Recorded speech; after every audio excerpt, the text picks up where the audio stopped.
অপব্যয়। আবার পরিবারের যতটুকু লাগে যেই পরিমাণ দিতে বলছে আল্লাহ তাআলা অতটুকুও না দেওয়া, তাদেরকে কষ্ট রাখা, এটা হলো বখারতি, কৃপণতা। তাহলে আল্লাহ তাআলা যতটুকু দিতে বলছেন এর চেয়ে বেশিও করা যাবে না, ইসরাফ করা যাবে না, আবার কমও করা যাবে না। যেই পরিমাণ দিতে বলছে তাদেরকে সেই পরিমাণ দেওয়া লাগবে। ইসরাফ, অপব্যয়, এটা নিষিদ্ধ কাজ। যেমন আল্লাহ তাআলা সূরা ইসরা 29 নম্বর আয়াতে বলেন, ওয়ালা তাজআল ইয়াদাকা মাগলুলাতান ইলা উনুকিকা ওয়ালা তাবসুতহা কুল্লাল বাসতি ফাতাকউদা মালুমান মাহসুরা। ওয়ালা তাজআল ইয়াদাকা মাগলুলা, তুমি তোমার হাতকে কৃপণতা বশত ঘাড়ের সাথে বেঁধে ফেলিও না, মানে খরচ একদম কমায় দিও না। ওয়ালা তাবসুতহা কুল্লাল বাসতি, আবার হাতকে একদম অপব্যয় হিসেবে সম্প্রসারিত করেও দিও না। হাতকে একদম এমনভাবে খুলে দিও না যেটা অপব্যয়ের অন্তর্ভুক্ত হয়ে যায়। যদি তুমি এগুলো করো, একদম হাতকে গুটিয়ে ফেলো, অথবা যেই পরিমাণ আল্লাহ তাআলা দিতে বলছে তার চেয়ে কম দাও, বেশি দাও, ফাতাকউদা মালুমান মাহসুরা, তাহলে তুমি লাঞ্ছিত হবে এবং আক্ষেপ করা লাগবে তোমার। তাহলে এই আয়াতে আল্লাহ তাআলা ইসরাফ করতে নিষেধ করছে, আবার প্রয়োজন যতটুকু ইসরাফ করতেও নিষেধ করছে। সূরা আরাফের 31 নম্বর আয়াতে আল্লাহ তাআলা বলেন, ওয়াকুলু ওয়াশরাবু ওয়ালা তুসরিফু ইন্নাহু লা ইউহিব্বুল মুসরিফিন। আল্লাহ বলেন, ওয়াকুলু ওয়াশরাবু, খাও পান করো, আমি তোমাদেরকে খাওয়ার জন্য নিয়ামত দান করছি, পান করার জন্য দান করছি, তোমরা খাও পান করো। ওয়ালা তুসরিফু, তবে খাইতে এবং পান করতে গিয়ে অপচয় করি, যতটুকু প্রয়োজন ততটুকু, এসছে বেশি। ইন্নাহু লা ইউহিব্বুল মুসরিফিন, কারণ আল্লাহ তাআলা অপব্যয়কারীকে মোটেও পছন্দ করেন, ভালোবাসেন না, তাই অপব্যয় করা যাবে। তাহলে রহমানের বান্দা, আল্লাহ তাআলার খাঁটি বান্দা যারা, এদের গুণ হলো এরা প্রয়োজনের বেশি খরচ করে না, অপব্যয় করে। আবার যতটুকু প্রয়োজন অতটুকু সে আবার কমও করা যাবে না, কৃপণতাও করা যাবে না, কারণ কৃপণতা এটা কবিরা গুনাহের অন্তর্ভুক্ত। আল্লাহ তাআলা সূরা তাওয়াবুনের 16 নম্বর আয়াতে বলেন, ওয়ামান ইউকা শুহা নাফসিহি ফাউলাইকা হুমুল মুফলিহুন। যার অন্তরকে কৃপণতা থেকে পরিচ্ছন্ন করা হলো, বাঁচিয়ে রাখা হলো, ফাউলাইকা হুমুল মুফলিহুন, এরাই হলো সফল। তাহলে সফল হতে হলে অন্তরের মধ্যে কোনো ধরনের কৃপণতা এটা রাখা যাবে। সূরা আলে ইমরানের 180 নম্বর আয়াতে আল্লাহ তাআলা বলেন, ওয়ালা ইয়াহসাবান্নাল্লাযীনা ইয়াবখালুনা বিমা আতাহুমুল্লাহু মিন ফাদলিহি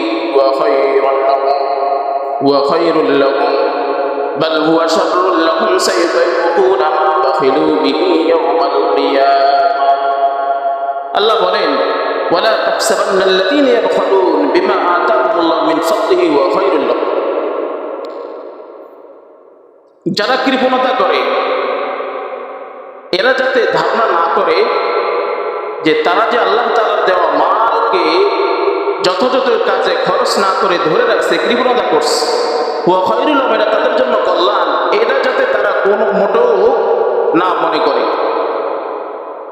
বাল হুয়া শাররুল লাহুম, আল্লাহ বলেন এই কৃপণতা এটা তাদের জন্য অনিষ্ট, খারাপ একটা কাজ।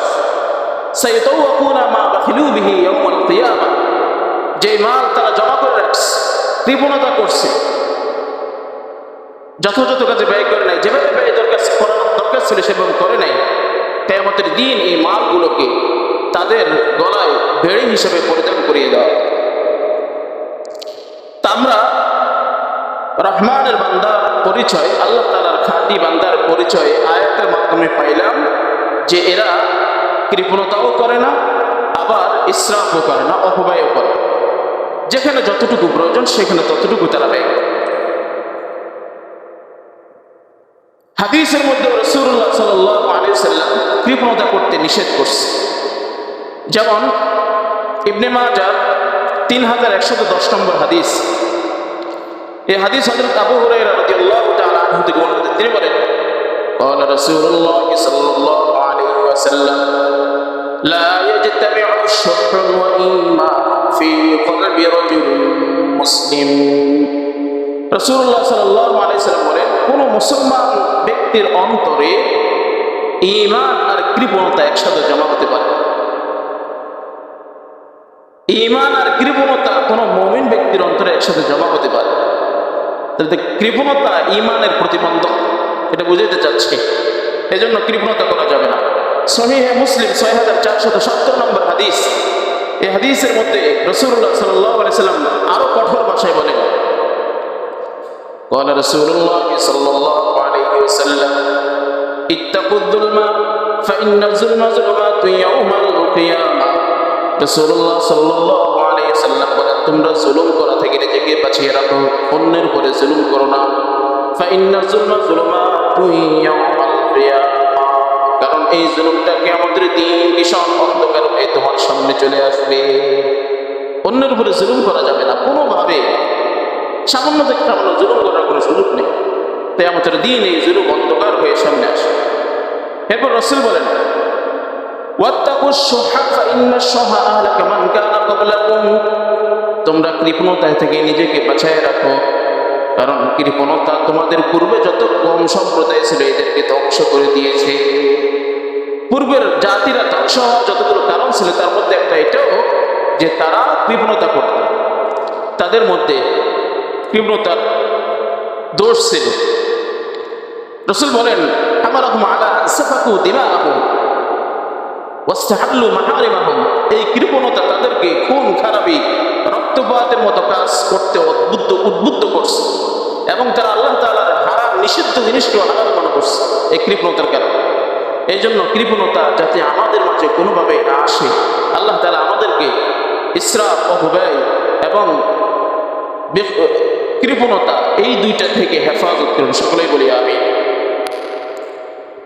এই ছিল আল্লাহ তাআলার খাঁটি বান্দার 4 নম্বর বৈশিষ্ট্য। 5 নম্বর বৈশিষ্ট্য হিসেবে আল্লাহ তাআলা উল্লেখ করেন, ওয়াল্লাযীনা লা ইয়াদউনা মা'আল্লাহি ইলাহান আখার ওয়া লা ইয়াকতুলুনা আন-নাফসা আল্লাতী হারামাল্লাহু ইল্লা বিল হাক্কি ওয়া লা ইয়াজনুন ওয়া মান ইয়াফআল যালিকা ইয়ালকা আসামা। এই আয়াতে আল্লাহ তাআলা 3টা বৈশিষ্ট্য উল্লেখ করেছেন। 1 নম্বর, ওয়াল্লাযীনা লা ইয়াদউনা মা'আল্লাহি ইলাহান আখার, আল্লাহ তাআলার খাঁটি বান্দা তো তারা যারা আল্লাহর সাথে অন্য কাউকে শরীক করে না, অংশীদার সাব্যস্ত করে।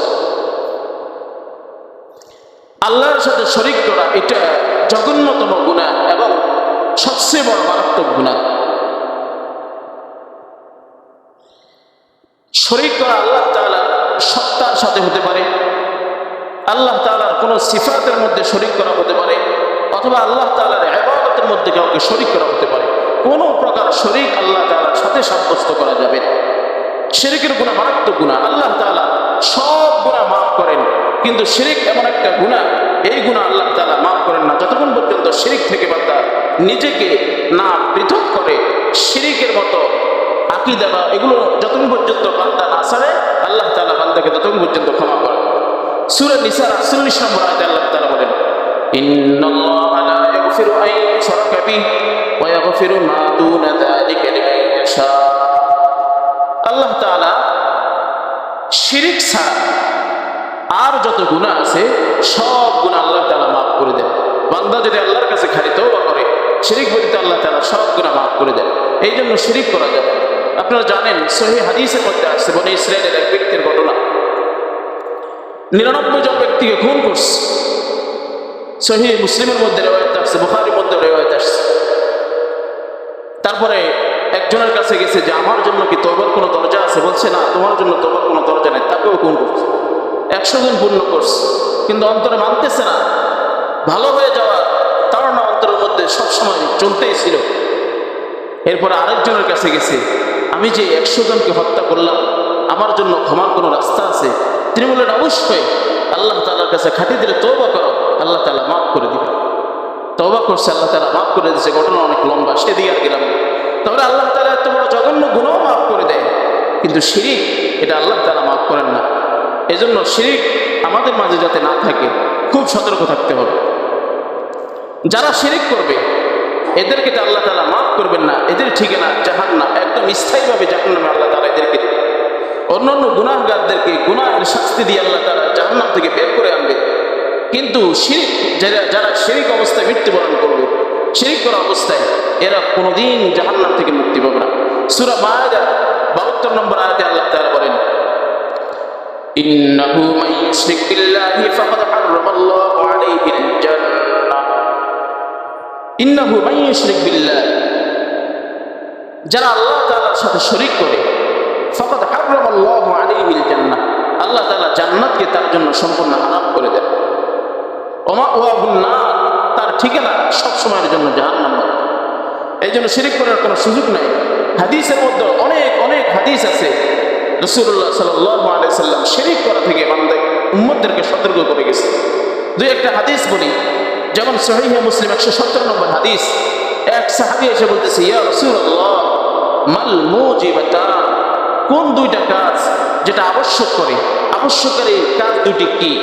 রাসূলুল্লাহ সাল্লাল্লাহু আলাইহি ওয়াসাল্লাম বলেন, মান মাতা লা ইউশরিকু বিল্লাহি শাইআ দাখালাল জান্নাহ ওয়া মান মাতা ইউশরিকু বিল্লাহি শাইআ দাখালান নার। রাসূল বলেন দুইটা জিনিস। এক নম্বর, মান মাতা লা ইউশরিকু বিল্লাহি শাইআ, যে ব্যক্তি আল্লাহর সাথে শরীক না করা অবস্থায় মৃত্যুবরণ করে, দাখালাল জান্নাহ, এই ব্যক্তি জান্নাতে যাবে। ওয়া মান মাতা ইউশরিকু বিল্লাহি শাইআ, আর যে ব্যক্তি আল্লাহর সাথে শরীক করা অবস্থায় মৃত্যুবরণ করে, যখন তার ইন্তেকাল হয় তখন তার মধ্যে শিরিকের কাজ ছিল বা শিরিকের আকীদা তার মধ্যে ছিল, রাসূল বলেন দাখালান নার, এই ব্যক্তি জাহান্নামেই যাবে, জান্নাতে যাওয়ার তার কোনো সুযোগ নেই। সহিহ মুসলিমের 173 নম্বর হাদিস, হযরত আবু যর রাদিয়াল্লাহু তাআলা আনহু বলেন যে রাসূলুল্লাহ সাল্লাল্লাহু আলাইহি সাল্লাম ইরশাদ করেন, আতানি জিবরাইল আলাইহিস সালাতু ওয়াস সালাম, রাসূল বলেন আমার কাছে জিবরাইল আসছে, ফাবাশশারানি, জিবরাইল এসে আমাকে সুসংবাদ দিলেন, আন্নাহু মান মাতা মিন উম্মতিকা লা ইউশরিকু বিল্লাহি শাইআ দাখালাল জান্নাহ, হে রাসূল আপনার উম্মতের মধ্যে যে আল্লাহর সাথে কাউকে শরীক না করে ইন্তেকাল করবে, দাখালাল জান্নাহ, সে জান্নাতে যাবে, শরীক না করে যদি মৃত্যুবরণ করে। রাসূল বলেন, আবু যর বলেন, প্রশ্ন করলাম আমি, ওয়াইন জানা ওয়াইন সারাকা, ইয়া রাসূলুল্লাহ যদি সে জিনা করে অথবা চুরি করে?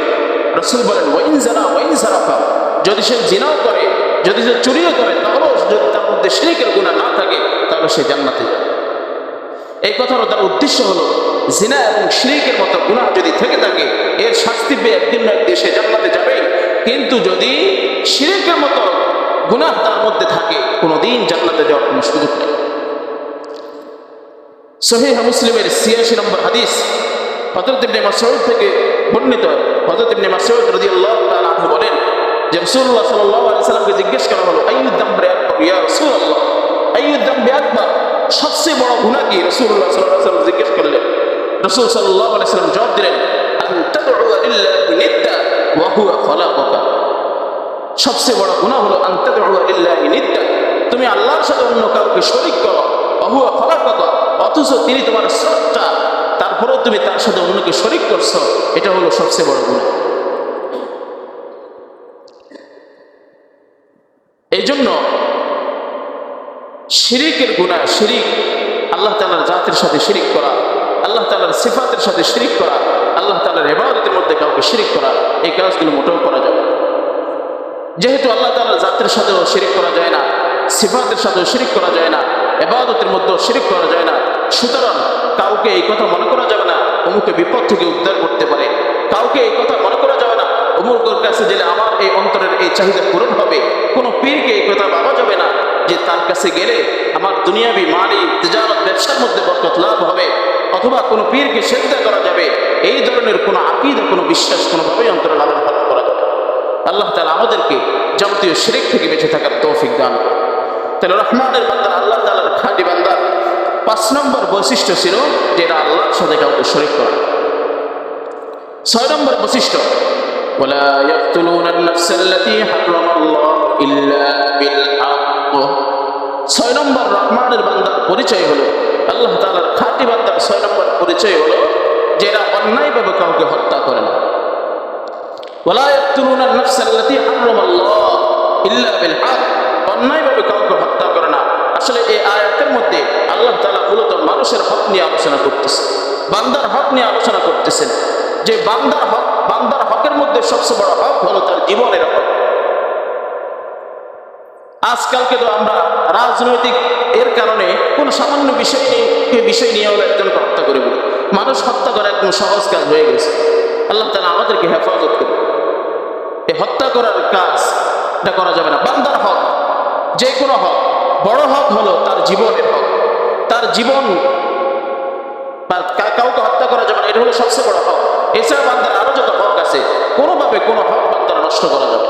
আপনি নামাজ পড়েন, রোজা রাখেন, হজ করেন, যাকাত দান করেন, এগুলো হকুল্লাহ, আল্লাহর হক, এগুলো করবেন। পাশাপাশি বান্দার হকও ঠিক রাখতে হবে। আল্লাহর হক ঠিক রাখলেন, বান্দার হকের মধ্যে কোনো ধরনের ত্রুটি হলো, বান্দার হক যথাযথভাবে আদায় করতে পারেন না, তাহলে আপনি রহমানের খাঁটি বান্দা হতে পারবেন না, জান্নাতে যাওয়া আপনার জন্য সহজ হবে না। এই জন্য আল্লাহর হক, নামাজ, রোজা, হজ, যাকাত এগুলো পালনের সাথে সাথে বান্দার হকগুলোও যথাযথভাবে আদায় করতে হবে। 7 নম্বর আল্লাহ তাআলার খাঁটি বান্দার বৈশিষ্ট্য আল্লাহ তাআলা এর মধ্যে উল্লেখ করেন, ওয়ালা ইয়াজনুন। আল্লাহ তাআলার খাঁটি বান্দাদের 7 নম্বর বৈশিষ্ট্য হলো ওয়ালা ইয়াজনুন, এরা জিনা করে। জিনা করা কবিরা গুনাহ, অনেক বড় গুনাহ। জিনা বাস্তবেও কোনো মহিলার সাথে অবৈধ সম্পর্ক, এটাও জিনা। আবার কোনো বেগানা মহিলার দিকে ইচ্ছা করে তাকানো, চোখ পড়ে গেলে তারপরে আবার তাকানো, তাকিয়ে থাকা, এটা চোখের জিনা। গুনাহের দিকে যদি হেঁটে যাওয়া হয়, এটা পায়ের জিনা। অন্তরে যদি কাউকে নিয়ে খারাপ কল্পনা করা হয়, এটা হলো অন্তরের জিনা। রাসূল সাল্লাল্লাহু আলাইহি সাল্লাম সকল ধরনের জিনা থেকে উম্মতকে বেঁচে থাকার জন্য বিশেষভাবে নির্দেশ দিয়েছে। আল্লাহ তাআলা বলেন যে ওয়ালা তাকরাবুজ জিনা, তোমরা জিনা করবে না তো করবে না, ওয়ালা তাকরাবুজ জিনা, জিনার কাছে দাঁড়াও যায় না। ইন্নাহু কানা ফাহিশাতান ওয়া মাকতা, এটা অত্যন্ত গর্হিত এবং নিন্দনীয় কাজ। সূরা মুমিনুনের 5 থেকে 7 নম্বর আয়াতে আল্লাহ তাআলা বলেন, মুমিন বান্দা কারা, এদের গুণাবলী আল্লাহ তাআলা উল্লেখ করতেছেন। ওয়াল্লাযীনা হুম লিফুরুজিহিম হাফিজুন, আল্লাহ তাআলার মুমিন খাঁটি বান্দা হলো তারা যারা নিজেদের লজ্জাস্থানকে হেফাজত করে। ইল্লা আলা আজওয়াজিহিম আও মা মালাকাত আইমানুহুম ফাইন্নাহুম গায়রু মালুমিন ফামান ইবতাগা ওয়ারা'a যালিকা ফাউলাইকা হুমুল আদুন। আল্লাহ বলেন, নিজেদের স্ত্রী এবং আগেরকার জমানায় দাসী প্রথা ছিল, এই দাসী এবং নিজের স্ত্রী ব্যতীত আর যদি অন্য কোনো জায়গায় এই কাজগুলো করা হয়, তাহলে এই ব্যক্তি সীমা লঙ্ঘনকারীদের অন্তর্ভুক্ত, এ কোনোদিন মুমিন হতে পারে না। সহিহ বুখারী 6782 নম্বর হাদিস, এই হাদিস হযরত ইবনে আব্বাস থেকে বর্ণিত। রাসূলুল্লাহ সাল্লাল্লাহু আলাইহি সাল্লাম বলেন, লা ইয়াসনি যানি হিনা ইয়াসনি ওয়া হুয়া মুমিন, কোন বান্দা যখন জিনার মধ্যে লিপ্ত হয় তখন সে আর মুমিন হিসেবে বাকি থাকে না। জিনায় যখন সে লিপ্ত হয়ে যায় তখন সে আর মুমিন হিসেবে বাকি থাকে। আবু দাউদের 4690 নম্বর হাদিস, এই হাদিসের মধ্যে হযরত আবু হুরায়রা রাদিয়াল্লাহু তাআলা আনহু বর্ণনা করেন যে রাসূলুল্লাহ সাল্লাল্লাহু আলাইহি সাল্লাম বলেন, ইযা জানাল আবদ, ইযা জানা রাজুল, যখন কোনো ব্যক্তি জিনা করে, খরাজা মিনহুল ঈমান, জিনায় লিপ্ত হওয়ার সাথে সাথে এই ব্যক্তি থেকে ঈমান চলে যায়, ঈমান উঠে যায়। ওয়া কানা আলাইহি কাযুল্লাহ, ঈমানটা তার উপরে ছায়া হিসেবে থাকে, তার মধ্যে আর ঈমান থাকে না। যখন সে এই ব্যক্তি গুনার কাছ থেকে, জিনার কাছ থেকে আবার বিরত হয়, তখন ঈমানটা তার মধ্যে পরবর্তীতে আবার প্রবেশ করে। তাহলে দেখেন, যে ব্যক্তি জিনা অবস্থায় থাকে, জিনা করতে থাকে, রাসূল বলেন তখন ওই ব্যক্তি মুমিন হিসেবে থাকে না, তার মধ্যে ঈমানে থাকে না। কত বড় মারাত্মক গুনাহের কাজ। এরপরে সহিহ মুসলিম 196 নম্বর হাদিস, হযরত আবু হুরায়রা রাদিয়াল্লাহু তাআলা আনহু থেকে বর্ণিত, আবু হুরায়রা রাদিয়াল্লাহু তাআলা আনহু বলেন, রাসূলুল্লাহ সাল্লাল্লাহু আলাইহি ওয়াসাল্লাম ইরশাদ করেন, সালাসাতুন লা ইউকাল্লিমুহুমুল্লাহু ইয়াওমাল কিয়ামাহ ওয়া লা ইউযাক্কিহিম ওয়া লাহুম আযাবুন আলীম। তিন শ্রেণীর লোক এমন রয়েছে, লা ইউকাল্লিমুহুমুল্লাহু ইয়াওমাল কিয়ামাহ, কিয়ামতের দিন আল্লাহ তাআলা এদের সাথে কথা বলবেন না, ওয়া লা ইউযাক্কিহিম, এদেরকে পরিশুদ্ধ করবেন না, ওয়া লাহুম আযাবুন আলীম, এদের জন্য রয়েছে যন্ত্রণাদায়ক শাস্তি। এই তিন শ্রেণীর লোক কারা? এক নম্বর, শাইখুন জানিন, ব্যভিচারী বৃদ্ধ লোক, ব্যভিচারী বুড়ো। ও মালিকুন কাদ্দাব, মিথ্যাবাদী শাসক। ও আইলুল মুস্তাকবির, অহংকারী দরিদ্র লোক। এই তিন শ্রেণীর লোক, এদের সাথে আল্লাহ তাআলা কিয়ামতের দিন কথা বলবেন না, এদের জন্য যন্ত্রণাদায়ক শাস্তি রয়েছে। তাহলে এই তিন শ্রেণীর মধ্যে একজনকে শাইখুন জানিন, যে ব্যক্তি জিনা করে, জিনা করে বৃদ্ধ অবস্থায়, আল্লাহ তাআলা আমাদেরকে এই সমস্ত কাজ থেকে হেফাজত করবে। অন্যান্য অঙ্গ প্রত্যঙ্গ যে জিনার কথা বললাম, হাতের জিনা, তারপরে চোখের জিনা দেখা, এ ব্যাপারে হাদিস আসছে। সহিহ মুসলিমের মধ্যে হাদিস আসছে, রাসূলুল্লাহ সাল্লাল্লাহু আলাইহি সাল্লাম বলেন যে জিনাল আইনি আন নজরু, চোখের জিনা হলো চোখ দ্বারা দেখা। ওয়াজিনাল লিসানি আন-নাতিকু, আর জবানের জিনা হলো মুখে বলা হলো জবানের জিনা। ওয়ান নাফসু তামান্না ওয়া তাশতাহি, আর অন্তরের মধ্যে যে কল্পনা জল্পনা আসে, কোন মহিলাকে নিয়ে খারাপ কল্পনা জল্পনা আসে, এটা হলো অন্তরের জিনা। ওয়াল ফারজু ইউসাদ্দিকু যালিকা আও ইউকাযযিবুহু, আর লজ্জাস্থানের মাধ্যমে এটাকে সত্যায়ন করা হয় অথবা করা হয়। যাই হোক, তাহলে প্রত্যেকটা অঙ্গ প্রত্যঙ্গের এই জিনা আছে। আল্লাহ তাআলা আমাদেরকে এই জিনার কাছ থেকে হেফাজত করুন। তাহলে আল্লাহ তাআলার খাঁটি বান্দা 7 নম্বর বৈশিষ্ট্য হলো এরা জিনা করে না, কোনো প্রকারের জিনা এরা করে না, জিনার কাছে দাঁড়িয়ে যায়। রহমানের বান্দা, খাঁটি বান্দা 8 নম্বর বৈশিষ্ট্য আল্লাহ তাআলা যেটা উল্লেখ করছেন সেটা হলো ওয়াল্লাযীনা লা ইয়াশহাদুনা যুর ওয়া ইযা মাররু বিল-লাগwi মাররু কিরামা। ওয়াল্লাযীনা লা ইয়াশহাদুনা যুর, আল্লাহ তাআলার খাঁটি বান্দা তো তারা, লা ইয়াশহাদুনা যুর, যারা কখনো মিথ্যা সাক্ষী দেয় না, মিথ্যা কথা বলে না এবং মিথ্যা সাক্ষী দেয় না। মিথ্যা কথা বলা এবং মিথ্যা সাক্ষী দেওয়া এটাও গুনাহে কবীরার একটা অন্তর্ভুক্ত। সূরা হজের 30 নম্বর আয়াতে আল্লাহ তাআলা বলেন, ফাজতানিবুর রিজসা মিনাল আওসান ওয়াজতানিবু কাওলাস যুর। আল্লাহ তাআলা ইরশাদ করেন, ফাজতানিবুর রিজসা মিনাল আওসান, তোমরা মূর্তি পূজা নামক গর্হিত এবং নিন্দিত কাজ থেকে নিজেকে বাঁচিয়ে রাখো।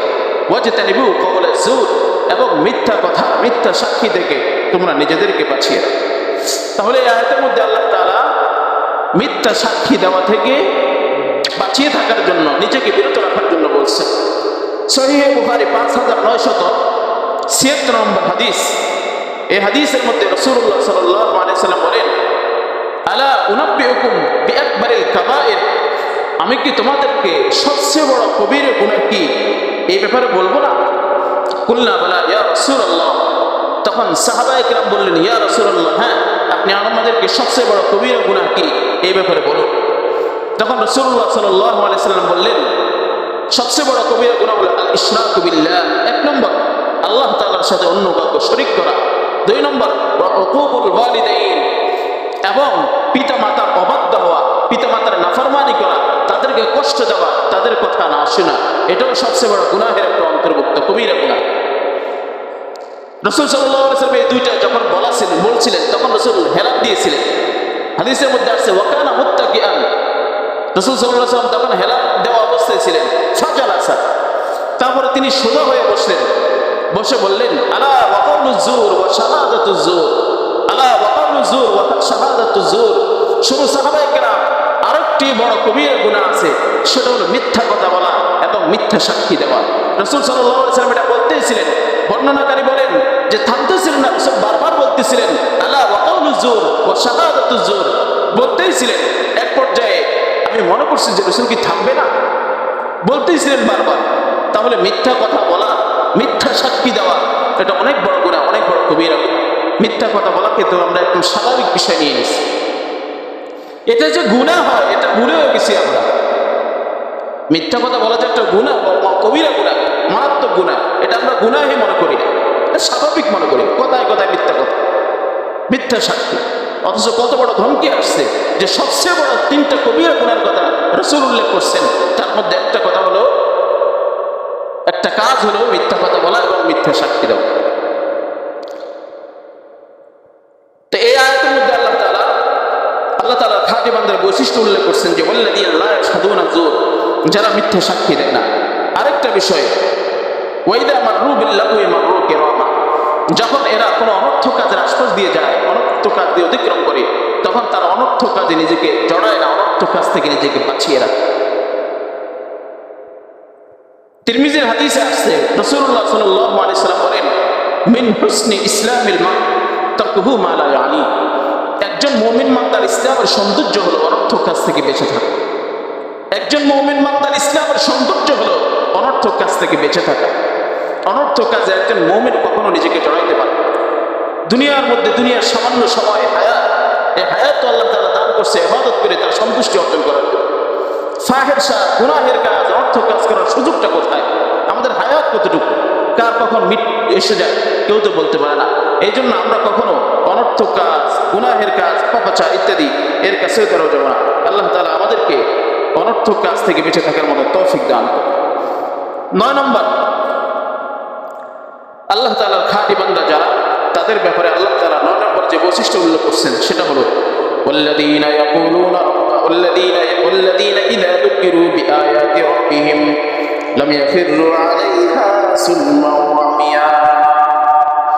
আল্লাহ তাআলা বলেন, আল্লাহ তাআলার খাঁটি বান্দা যারা, তাদের আরেকটা বৈশিষ্ট্য হলো, আরেকটা গুণ হলো, যখন তাদের সামনে আল্লাহ তাআলার কোনো নিদর্শন আসে, আল্লাহ তাআলার পক্ষ থেকে কোনো উপদেশ আসে, দ্বীনি কোনো কথা আসে, নসিহত আসে, তখন তারা নিজেকে বদির বানায় না, অন্ধ সাজে না, বরং এই নসিহতটাকে, আল্লাহ তাআলার এই বিধানটাকে তারা সানন্দে কবুল করে নেয়।